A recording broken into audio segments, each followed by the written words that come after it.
Et salut à tous les traders. On se retrouve aujourd'hui pour une vidéo psychologique et aujourd'hui on va parler d'overtrading.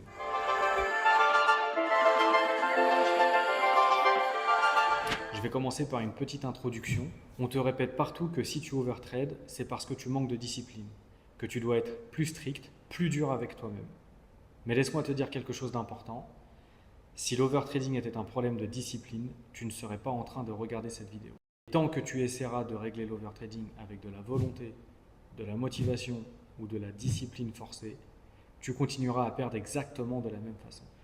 Je sors d'un call avec un élève qui a ce gros problème d'overtrading. Il a ce souci de cliquer beaucoup trop tous les jours. Et en fait, il me disait, mais je manque de discipline, je suis incapable de tenir mon plan.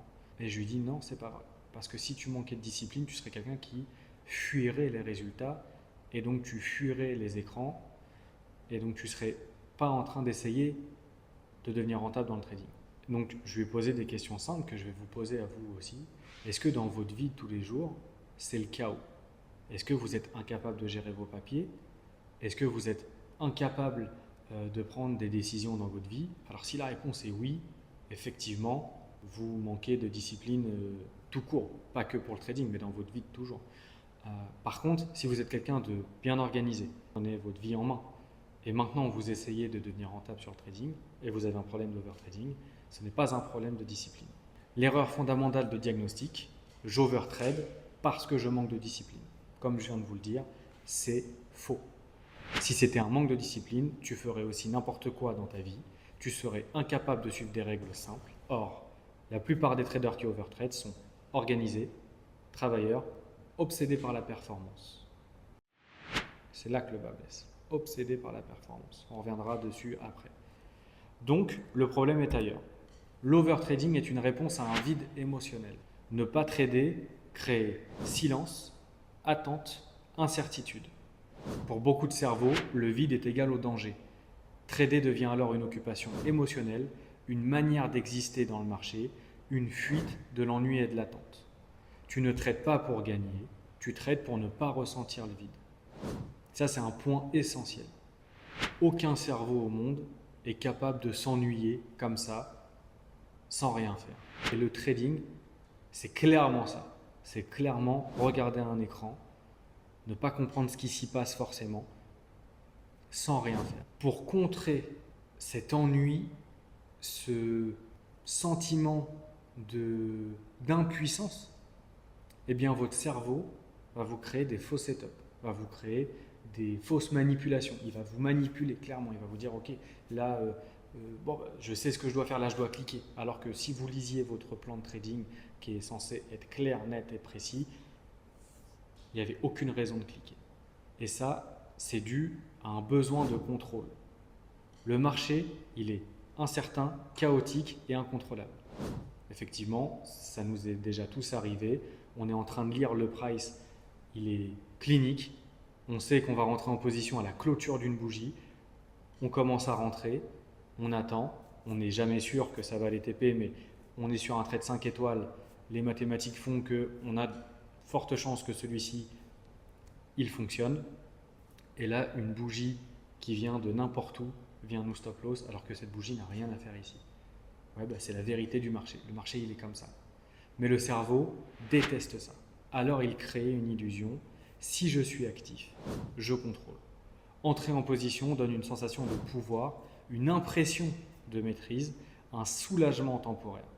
L'overtrading est une tentative de contrôle émotionnel, pas financier. La non-action comme avantage compétitif. Écoutez bien, parce que c'est ici que le travail se fait. Le trader rentable a compris une chose essentielle. Les meilleurs résultats ne viennent pas de plus d'actions, mais de meilleures sélections. Il sait que 90% du temps, ne rien faire est la bonne décision. L'argent se fait sur quelques moments précis. Chaque trade en trop augmente la variance, pas la performance. L'attente devient une compétence et pas une faiblesse. Je ne sais pas si vous regardez plusieurs youtubeurs qui ont prouvé qu'ils étaient rentables, pas ceux qui discutent et qui ne vous montrent rien, mais quelqu'un qui vous montre réellement qu'il fait des payouts, quelqu'un qui vous montre réellement qu'il en vit. Il y en a sur YouTube, il n'y en a pas beaucoup, mais il y en a. Et il y en a certains qui partagent leur journal de trading. Et en fait, si vous les suivez tous, vous allez tous voir quelque chose. J'en ai jamais vu un seul qui prend 10 positions par jour. Pas un seul. Par contre, j'en vois beaucoup qui prennent entre 2, peut-être 3, des fois 5, ça dépend de ce que le marché peut nous donner, mais entre 2 et 3 positions par semaine. Et des fois, ça peut être 3 à 4 positions sur un mois. Parce que ces personnes-là ont compris que leur avantage sur le marché, c'est leur capacité à attendre leur setup 5 étoiles. L'illusion de productivité. Et oui, toute notre vie, on nous a vendu que plus tu travailles et plus tu gagnes d'argent, ou plus tu travailles et plus tu es bon. Alors c'est une vérité pour beaucoup de métiers, mais nous, en tant que traders, cliquer ne nous rend pas meilleurs. Trop de clics ne va pas augmenter notre win rate ou ne va pas augmenter l'argent qu'on se mettra dans la poche. Le cerveau confond être actif et être performant. Overtrader donne l'impression de travailler dur, d'être impliqué, mais en réalité, tu consommes ton capital, tu détruis ta clarté mentale, tu augmentes la variance. L'overtrading n'est pas de l'ambition, c'est de l'agitation. C'est un manque de savoir rien faire. Et si je peux vous donner un petit conseil, là maintenant, que j'ai mis en place et qui a réellement eu un impact sur mon trading, c'est l'exercice de respiration pendant minimum 10 minutes. Je vous explique pourquoi. Je suis né en 96, j'ai tout le temps mon téléphone dans les mains. Je suis accro au téléphone et je ne fais pas rien sur mon téléphone, je suis tout le temps sur les réseaux sociaux. Et en fait, ça, pour beaucoup d'entre nous, ça nous crée des shots de dopamine hyper rapides. On n'a jamais le temps de s'ennuyer. Moi, je me rends compte que je m'ennuie jamais parce que mon cerveau, il est jamais en train de rien faire. Je suis tout le temps en train de lire quelque chose sur Twitter, je suis tout le temps en train de liker des photos sur Instagram, je suis tout le temps en train de regarder des vidéos sur YouTube ou d'écouter de la musique. Je ne laisse aucun temps de répit à mon cerveau. Et donc du coup, quand une session dure entre 30, 40 et 50 minutes, même des fois 1 heure, 2 heures, parce que le setup ne peut ne pas arriver tout de suite, eh bien, mon cerveau s'ennuie. Mais je dois être concentré. Je ne peux pas prendre mon téléphone, scroller et en même temps regarder. Ça veut dire que je fais 2 choses à la fois. Et sur le trading, moi personnellement, j'en suis incapable. Et du coup, je me suis dit qu'il fallait que je trouve quelque chose pour réaugmenter mon temps de concentration. Donc déjà, la première chose, je consomme de moins en moins de contenu court. Les vidéos qui durent 1 minute, j'essaye de moins en moins d'en regarder. Je me suis remis à réécouter du format long, du podcast intéressant, quelque chose. Par exemple, moi, je suis passionné de finance, donc j'écoute beaucoup de choses sur la finance. Je suis passionné de psychologie, donc j'écoute beaucoup de psychologues en podcast. Et en fait, ça permet à mon cerveau de réécouter une conversation pendant 40 minutes et d'être concentré sur cette conversation. La deuxième chose, l'exercice de respiration pendant plus de 10 minutes. Parce qu'en fait, ça me permet de reprendre le contrôle sur mes émotions. Ça veut dire que quand je vais fermer les yeux et que je vais respirer pendant 10 minutes, mon cerveau va m'envoyer une tonne d'informations qui ne servent à rien. Et le fait de travailler sa respiration, ça permet aussi de se dire, cette pensée-là, je n'en veux pas tout de suite. Cette pensée-là, je la traiterai tout à l'heure. Là, je suis concentré sur une seule chose. Et c'est ce qu'on doit faire sur le marché. On doit être concentré sur une seule chose.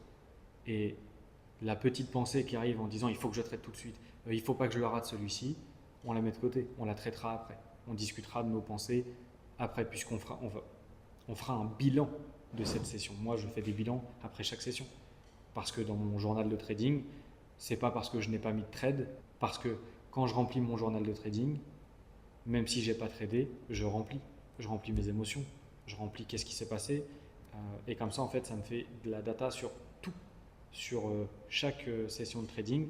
Ah bah, ce jour-là, j'ai pas cliqué. Bah, c'est bon à savoir parce que si je cliquais au moment où mon émotion me le disait, je prenais un SL. Et en fait, à force de dire ça 20 ou 30 fois, ça vous permet de vous dire la clarté mentale que j'ai réussi à acquérir en mettant de côté mes émotions m'a fait gagner ce mois-ci plus 15 R parce que j'allais prendre 15 SL, par exemple. Pourquoi ça s'aggrave après une perte? Après une perte, vous allez avoir de la frustration, plus de l'injustice. Le cerveau veut reprendre ce qu'on m'a pris. Donc, tu n'analyses plus et tu compenses émotionnellement. C'est là que l'overtrading devient compulsif. Les meilleurs en technique sont les plus touchés. C'est paradoxal, mais c'est vrai. Plus tu comprends le marché, plus tu vois des opportunités partout. Et à mon avis, c'est là qu'on a un petit problème avec l'ICT, l'SMC, vous l'appelez comme vous voulez. Mais ça vous apprend tellement de choses sur le marché. Vous pensez tellement tout connaître, vous pensez tellement que ah oui, je sais pourquoi il se passe ça. Là, il me fait un immediate rebalance. Et en plus, s'il clôture en dessous de sa FVG, ça veut dire que j'ai un breakaway gap. Allez, je mets mon SL au-dessus et c'est bon, je target mes 3 R. Bon, pour certains, ce sera du chinois, mais ceux qui font du ICT comprendront de quoi je parle. Et bien, du coup, tout devient tradable à ce moment-là. Et donc, en fait, vous allez tout le temps cliquer. Et vous oubliez la chose la plus importante dans la rentabilité en trading, c'est que vous devez avoir un setup systématique. Pas 15, pas 20, pas dès que le marché fait ça, je suis en train de lire le price action, je sais ce que le prix fait. C'est pas vrai, personne ne sait le faire. Sinon, ça ferait longtemps que sur Internet, on verrait des gens milliardaires et on ne les voit pas. On voit que des gens qui vous montrent du backtesting et qui sont forts en backtesting. Michael Huddleston lui-même est très fort en backtesting. Il ne nous fait pas de session en live. Montre-nous, Michael, que tu es si fort en live. Donc, le savoir sans cadre émotionnel amplifie l'overtrading. La fausse solution, se forcer à rester devant l'écran après une perte. Ça, c'est la plus grosse erreur qu'on peut faire. De toute façon, moi, je vous conseille que après chaque stop loss, on coupe l'écran, c'est fini pour la journée. Se punir émotionnellement après chaque SL ou BE. Donc ça, qu'est-ce que je veux dire par là? C'est mal se parler. On met beaucoup d'émotions dans notre projet de devenir rentable, peut-être de quitter son travail, peut-être d'offrir plus de choses à sa famille.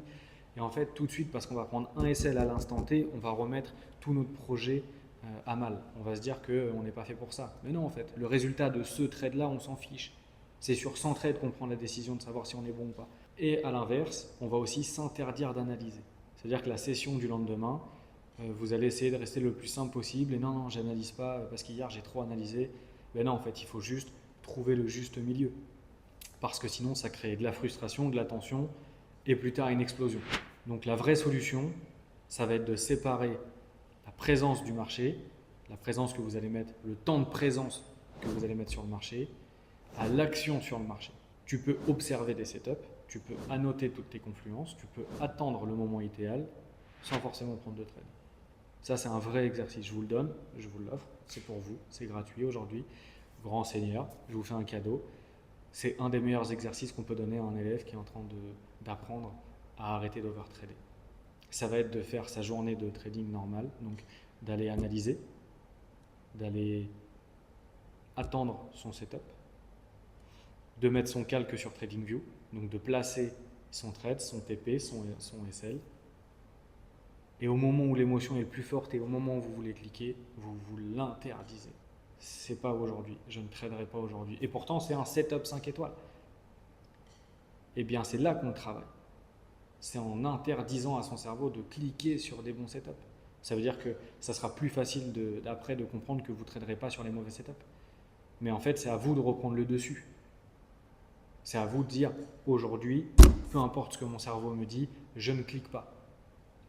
Je sais que là, j'avais un TP, j'avais potentiellement 2 R. Aujourd'hui, je ne le prends pas. Et on ne va pas le faire qu'une seule journée. On va le faire un mois complet. Puisque de toute façon, on sait que devenir trader rentable, c'est 3 ans minimum. Allez, 1 an et demi, 2 ans, 3 ans. Pour moi, 3 ans, c'est bien. Et bien, on n'est pas un mois près. Et on va aller piéger à la racine ce qui nous empêche d'avancer. Et ça vous empêche d'avancer. Donc le cerveau doit apprendre que je peux être un trader sans cliquer. Bah oui. Vous savez, dans les salles de marché, dans le trading institutionnel, dans les institutions, en général, il faut savoir que le trader, c'est pas souvent celui qui analyse. Ils ont des analystes financiers. C'est-à-dire qu'il va arriver le matin, il va aller voir l'analyste financier et il va lui dire voilà, qu'est-ce qu'on fait aujourd'hui? Et l'analyste va lui dire en macroéconomie, il s'est passé ça. Aujourd'hui, sur le marché, on attend ça. Et le trader, lui, sur la technique, il va juste placer ses lots avec son stop loss et son SL. Vous voyez? Et ben nous, il faut qu'on apprenne aussi à faire ça, mais nous, on n'a pas le luxe d'être deux, ou peut-être que vous essayez de devenir rentable avec un ami, et que vous voyez que lui, il est mauvais à cliquer, mais qu'il est bon analyste, et que vous êtes bon à cliquer et que vous êtes mauvais analyste. Vous pouvez travailler à deux. Ça peut être quelque chose de bien à faire. Moi, je conseille à certaines personnes qui sont deux et qui m'envoient des messages, ouais, on est deux potes, on veut devenir rentable. Bah, je les analyse tous les deux et je sais lequel va être l'analyste et lequel va cliquer. Vous voyez? Et donc, les amis, je finirai cette vidéo sur cette phrase de fin. Le trader discipliné n'est pas celui qui trade beaucoup, c'est celui qui supporte le silence. écrivez-la quelque part et pensez-y fort. Parce que pour moi, c'est la clé miracle d'un trader rentable. Les amis, c'était Melvin Medusa. Je me suis régalé de faire cette vidéo-là. Mettez-moi dans les commentaires si elle vous a été utile, si elle vous a apporté quelque chose. S'il y a des améliorations à faire sur la chaîne, je suis preneur de toute critique tant que ce sont des critiques constructives. N'oubliez pas de mettre un petit like, de vous abonner et on se revoit bientôt sur une nouvelle vidéo. Ciao!